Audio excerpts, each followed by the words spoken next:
Hey guys, welcome to Wrestling Days and welcome to this slightly different video because we are going to talk about why The Fiend should win the Universal Championship. Now this is a very weird video for me because I didn't expect to make this video, and not only that, I've been arguing for the opposite for quite a while. I've been saying that The Fiend should be nowhere near the Universal Championship. I've seen a lot of people online saying the same thing, but I'm actually going to change my position. I'm actually now going to start saying and backing the fact that The Fiend should be champion. Before we talk about why he should, let's talk about why he shouldn't.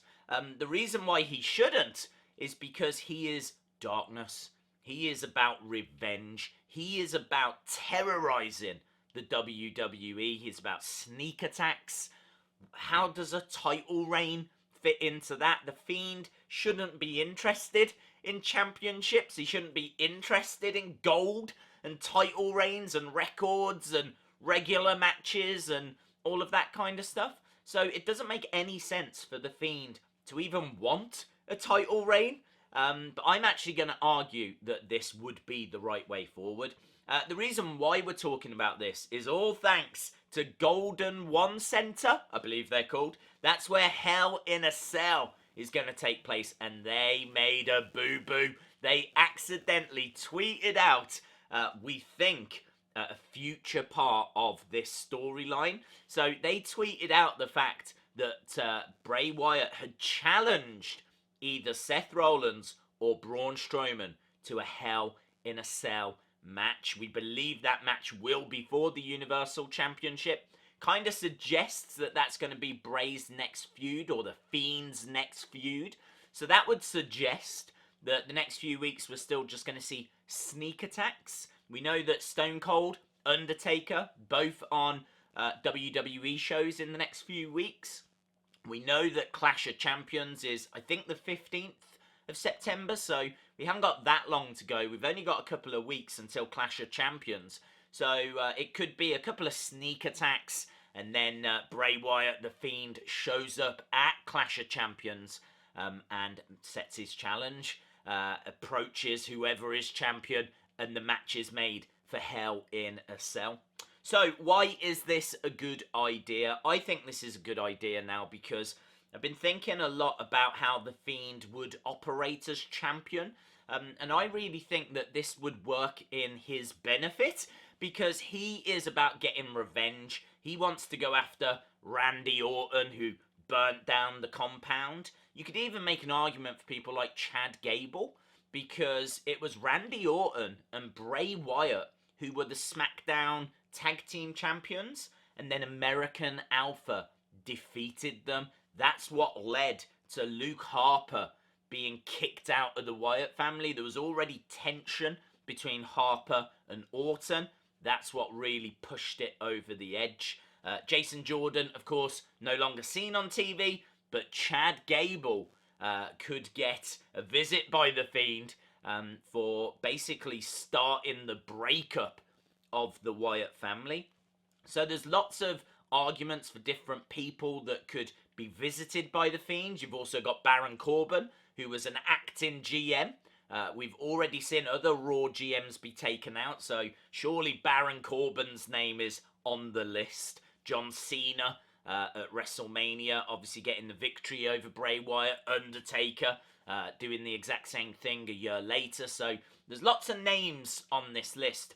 I think the one thing that kind of ties all the names together, championships. Outside of maybe Cena and Undertaker, who are now retired, partially retired, everyone else that's an active wrestler wants gold, wants a championship reign. It makes perfect sense that The Fiend doesn't have to go chasing them. They now have to chase him. If he is the person that's holding that gold, if he is the person that is Universal Champion, he is then holding all of the cards, all of the power, and he is making them chase him. You know, I think that's quite an interesting way of looking at it. I also think you could have a really cool custom title for The Fiend, which I think would be amazing. People would love that. And then also think about some of those legendary title reigns, you know, Hogan in the 80s, Bruno Sammartino in the 60s and 70s. You've got the likes of CM Punk, who had like a 400-odd day championship run. Pete Dunne, who held that UK championship forever, seemingly. This really did make superstars, and a Universal Championship run could really help establish further the Fiend, not only as this cool character, but as a legitimate in-ring force. You know, if he's winning title match after title match after title match, it really helps him. It establishes him. He's not just this spooky character. He can back it up in the ring. Don't forget as well, Bray Wyatt only held the WWE Championship for about 40-odd days. You know, if the Fiend could have a year, 2-year title reign, what would that do to the Fiend's character? I really like the idea as well that the Fiend's still not bothered, still doesn't care about the belt. He's got this custom title, throws it over his shoulder, drags it down to the ring. It's of no interest to him whatsoever. He does not care about the title. He can remind us about that on a regular basis. He is the champion. He is the person that people have to approach now, that people have to beat now, that people have to face now. But he doesn't care about being champion. He only cares about revenge, and now people have to go after him. So, again, you know, I think that they could really explore that. And honestly, I think it would then guarantee he's going to be on WrestleMania and be on a lot of those big cards. You know you're going to see the Fiend. You've got to see the Fiend because the Fiend is the champion. Champions have to defend every 30 days. They could even explore that. What if the Fiend says no? You know, who's going to tell him? Is Vince going to go and speak to him? Is Triple H going to go and speak to him? Would that then set up a feud between the Fiend and Triple H? I think it's really, really interesting stuff. I can see another argument for him not being champion.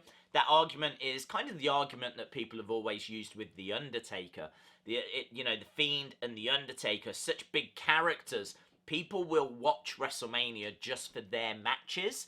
You don't need to put the title on them. In fact, it's better if you don't, because the title is then another different match that people can enjoy. So if you tune into WrestleMania, you're going to see the Fiend and you're going to see a Universal Championship match. By having the Fiend as the Universal Champion, you're kind of putting all of your eggs into one basket. But I think that this is worth that risk. This is worth that gamble. I think that it would be worth going all in on the Fiend. I think we've all said that. We all don't want the Fiend character to be ruined. So why don't you put the title on him? Why don't you give him an epic title run? This doesn't have to be for a month or two. Make it a year or two.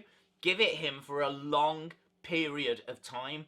Let him pick off the people that he needs to pick off. Maybe start a few new feuds as well. And I'm really into it. I'm really into that idea. I really like the idea that the Fiend doesn't care about the title, but maybe Funhouse Bray absolutely loves it, is mesmerised by it. And like maybe the puppets and everyone asks the Fiend if they can hold the belt and have pictures with it or something. You know, they all love it. They all respect it. It's just the Fiend that doesn't. So let me know your thoughts anyway down in the comments below. I really am interested. Do you think it would be good for the Fiend to be champion? Or do you think they should keep him well away? Awesome, guys. Thanks a lot for watching. And hopefully I'll see you again next time. Bye for now.